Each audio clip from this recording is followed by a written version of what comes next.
heartfelt, full of meaning, entertaining, just good. So where's a girl to turn when she needs sage and sound advice? Google. I fired up Google and I typed in MOH speech or matron of honor speech, and I was inundated with advice. Make it funny. Use quotes. Don't use quotes. It's cliche. Quote movies, use children's books. Don't make it too long, not too short.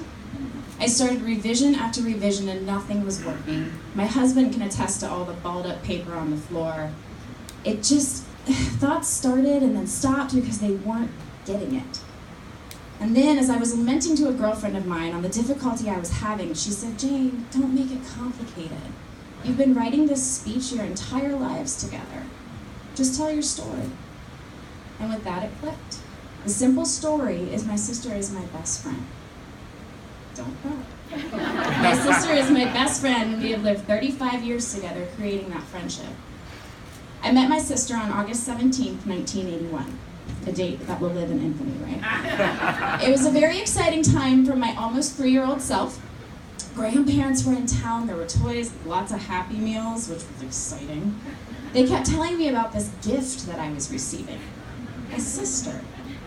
This is special. You'll be so close. I was on board. I was like, yeah, bring it on, sister. That couldn't be that bad, right? She arrived home in this little blanket, and they all packed up and left, and we settled into 3 blissful weeks of colic and crying. That's all it was. It was just constant crying. Betsy did nothing but cry for the first 3 weeks of her life. Family meals turned into just my dad and I eating together while my mom paced to the upstairs, trying to get you to go to sleep. And finally, one evening I worked up the courage over hamburgers to slide a little closer to my dad. And my biggest 3-year-old voice say, Daddy, I have a question. So of course he enlightened me and he looked at me and said in his serious voice, well, yes, Janie. And I proceeded to explain that while this has been great, I think this sister thing has been okay, but when exactly are we sending her back to the hospital? Because I'm pretty sure this one's broken. I'm pretty sure it's a dud. It's a lemon. This cannot be the gift that I signed up for. I can only imagine my face as he explained to me that she was in fact here to stay. Ours to keep, my best friend, my gift. The colic soon subsided and our friendship blossomed through Thanksgiving dinners where Betsy would only eat ketchup and salami, to softball games where I had laser focus on the opponent and would look back over my shoulder just to see you with your back to the batter, looking up at the sky, talking to butterflies. Literally. That's true. But she always had a bow, and it always looked really good. She always looked the part. To riding in the car to school, singing at the top of our lungs when that special song came on the radio, to lending her my ID so she could get into bars. I think we're old enough to let mom and dad know. Speaking of that, to covering for me when I threw the most epic New Year's Eve party when they were at the Rose Bowl, right? Yeah! It was great.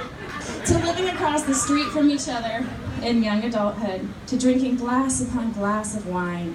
By the way, Jack, if you're wondering, our favorite kind of wine is a lot. So just make sure that you have that on hand at all times. To me, finding the love of my life and a best friend in Tim. To you, giving the maid of honor speech at our wedding. To you, finding your best friend in Jack. And now here I am, giving the matron of honor speech at your wedding. Betsy, you are my best friend. And even more, my sister. I love you. We've been writing this story our entire lives, and there are many more chapters ahead. And I cannot wait to see what they bring. Jack, you are smart, caring, kind, fun, and a best friend of my sister as well. I'm so glad that you have joined our story. You were the missing piece to the puzzle. Now, you all have started your story, and will continue to write it from here. There will be happy chapters. There will be sappy times. There will be times full of joy and fun. There will be cliffhangers. There will be exciting twists and turns. But as you write it, the one thing I do know is as long as you have your best friend by your side, nothing, absolutely nothing, can stop you from achieving the story that you want to write together. So, please raise your glass to love, to friendship, and a lot of wine. I love you all very, very much.